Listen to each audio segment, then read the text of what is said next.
The acrid stench of cigarette smoke drifted across my lawn at midnight, carried by the sharp hum of barking dogs echoing through the still suburban night. Porch lights flickered on, blinds twitched open, and there she was, Karen.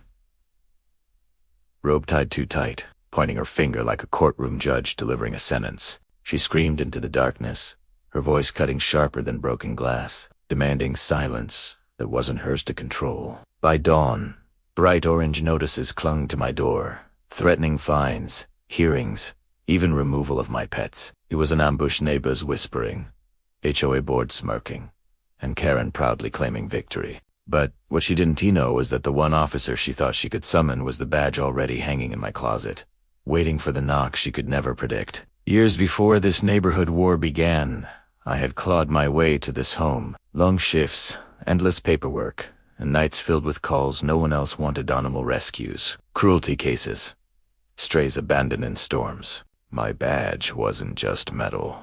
It was proof of years sacrificed to protect creatures with no voice. My dogs weren't property, they were family, rescued from chains, given a life of safety in the yard Karen now despised. This house represented peace after years of chaos, a refuge, my children and I, built around wagging tails and warmth. And yet, that very sanctuary had become her battlefield. The HOA mailed its first official warning, declaring my dogs a public nuisance. My hand shook as I read it, because I knew this wasn't just paperwork, it was war. The harassment didn't creep. It slammed in like a storm. Thin white envelopes piled on my porch, their glue still reeking of cheap ink and authority. Every week, another fine, unapproved fencing, noise violation, unkempt yard.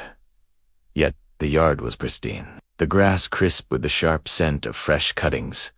My fence painted smoother than the board's own rotting posts. Rumors spread like rote neighbors claimed my dogs attacked children, though no paw had ever strayed past the gate. One morning, trash bags ripped across my lawn, the stench of sour milk and rotting fruit clinging to the dew. Karen's smug laugh echoed as she paraded the street, phone in hand, recording every bark, every move. It wasn't just intimidation, it was sabotage. And still, she had no idea who she was provoking. I stopped reacting. Instead, I started recording. Every letter, every laugh, every whisper on the sidewalk captured, cataloged, preserved. My badge gave me more than authority. It gave me access. While Karen plotted, I pulled county records, unearthing property violations, missing permits, and HOA funds that didn't add up. Each discovery was a nail for her coffin, and I hammered them quietly. A few allies emerged. Neighbors tired of her tyranny slipped notes under my door, photos of her trespassing, screenshots of her threats. The momentum shifted when whispers reached a local reporter, curious about corruption and our perfect HOA. I didn't need to shout.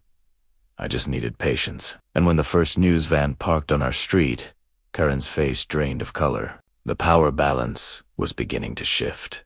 Desperation makes tyrants reckless. The HOA called an emergency meeting, held in secret at midnight, parking lot lights buzzing like angry hornets. They voted to remove my dogs, branding them dangerous without evidence. Hours later, I awoke to shrill barking and the hiss of spray paint. Across my garage door, in dripping red letters, the word menace screamed back at me.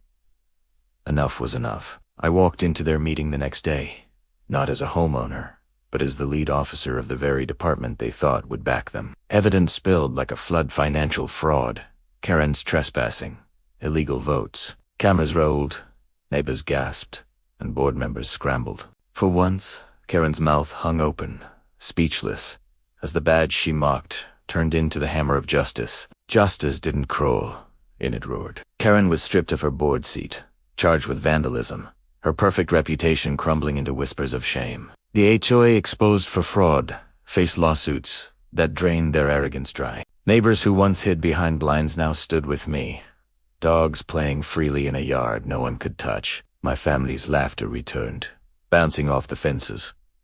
Karen once cursed. Property values rose, not because of rules, but because fear had been replaced with trust. And on one golden evening, as the sun dipped low and my dogs sprawled across the lawn, I realized the sweetest revenge wasn't punishment, it was peace. So tell me, what would you do if a Karen tried to destroy your family? And don't forget, subscribe for more HOA nightmares.